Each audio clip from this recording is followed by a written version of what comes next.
Hello everyone, welcome to Chinnu vlogs.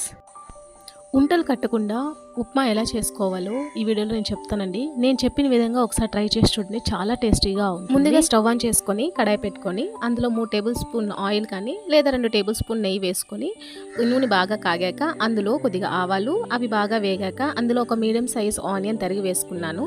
అలాగే 2 పచ్చిమిర్చి, అలాగే ఒక ఎండుమిర్చి వేసుకున్నాను. అలాగే కొద్దిగా కూర్చెనపప్పు, అలాగే ఒక 2 రెబ్బల కరివేపాకు వేసుకొని కొద్దిగా సాల్ట్ కూడా వేసుకొని బాగా కలుపుకొని మూత పెట్టుకొని ఒక 2 నిమిషాల పాటు మీడియం ఫ్లేమ్ మీద బాగా ఉడికించాలి.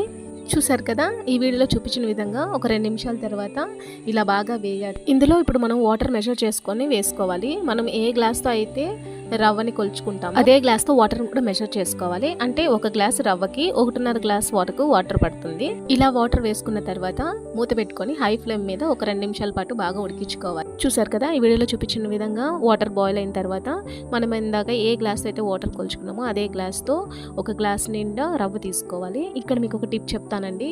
ఉంటలు కట్టకుండా ఉండాలి అని అంటే మనం ఈ హై ఫ్లేమ్ నుంచి కంప్లీట్గా లో ఫ్లేమ్కి తగ్గించేసుకోవాలండి. తగ్గించేసుకున్న తర్వాత రవ్వ యాడ్ చేసేసుకొని లో ఫ్లేమ్ మీదే బాగా కుక్ చేసుకోవాలి. బాగా కలుపుకుంటూ ఉండాలి.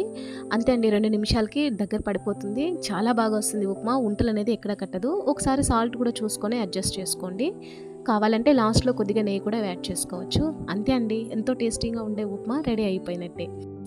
మీరు కూడా ఒకసారి ట్రై చేసి మీకు ఎలా వచ్చిందో కామెంట్ సెక్షన్లో చెప్పండి. నా వీడియో కానీ మీకు నచ్చినట్టయితే లైక్ చేసి, షేర్ చేసి, సబ్స్క్రైబ్ చేసుకోండి. Thank you for watching. Take care.